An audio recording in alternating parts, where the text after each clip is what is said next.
a completed Joburg International Transport Interchange has been handed over to the Department of Transport, and it's now just a matter of time before it's open for business.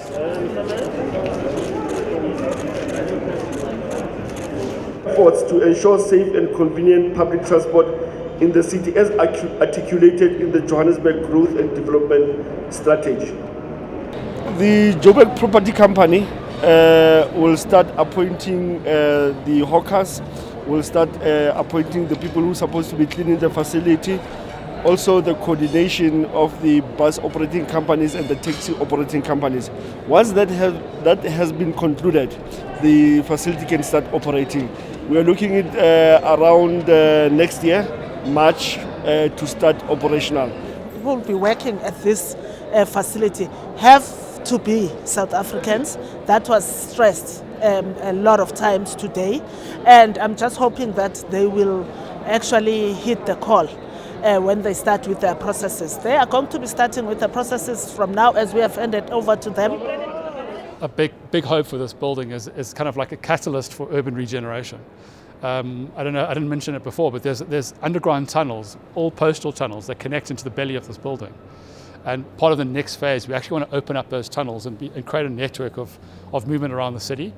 And those tunnels will become like a spine that will hopefully spark regeneration. But ultimately, it's about creating a catalyst and taking a city and kind of kickstarting the rejuvenation of it.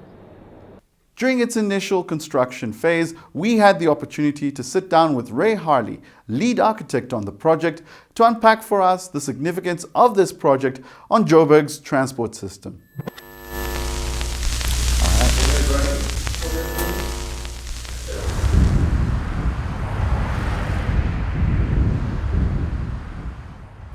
I think it's going to change the face of transport in Johannesburg. The city a number of years ago had a real commitment to providing facilities that provided dignity to both passengers and drivers. There's a number of informal sort of bus ranks dotted around the city where there's no facilities whatsoever. I mean, it's dire circumstances. So there's a real commitment to provide a world-class transport facility. People say to me, "Oh, you're just doing another taxi rank." We're not doing another taxi rank. For us, it's in the same type of league of doing a new international airport. That's why it's been aptly named the Johannesburg International Transport Interchange.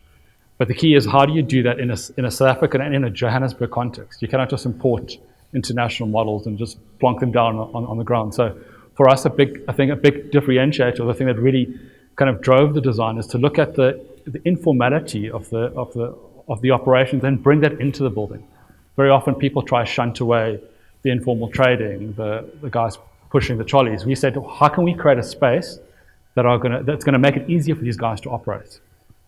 You've got, even in terms of shop sizes, how do we enable economic progression? So you've got shop sizes that range in size from sort of 5 square meters right up to 800 square meters. So it enables a guy to start very small and work his way through the ladder. But also, recognizing that the informality is going to come, so design and accommodate it rather than trying to push it out. And I think that's what made it uniquely sort of South African, or uniquely able to sit within the Johannesburg context. A key factor, I mean, being a transport project, it's driven by the mechanics of traffic flows. So the site itself was quite tricky in that it's actually in a bit of a valley. So it's surrounded, it's on both sides. You've got 2 raised bridges surrounded by a one-way traffic system. But when you design an interchange, it's all about the mechanics of traffic flow. So we spend a lot of time and energy mathematically modeling the flow of traffic into and out of the facility. Some of these operators are actually quite advanced. I mean, we speak a lot to the Zambian bus operators. They have online bookings. They've already got their timetables. So that's a question of how do you help them kind of increase their tech to a point where it does work. It is workable. It doesn't have to only be when the bus is full that leaves.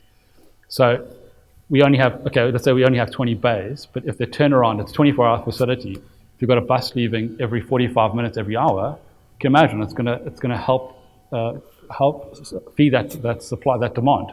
But it's about looking at how do you create a multimodal facility. That's what makes a transport hub successful, is multimodal integration.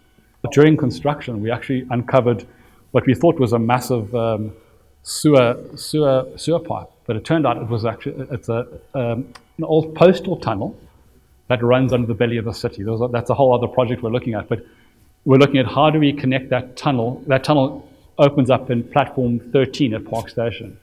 How do we connect Park Station directly to our facility and increase that multimodal integration?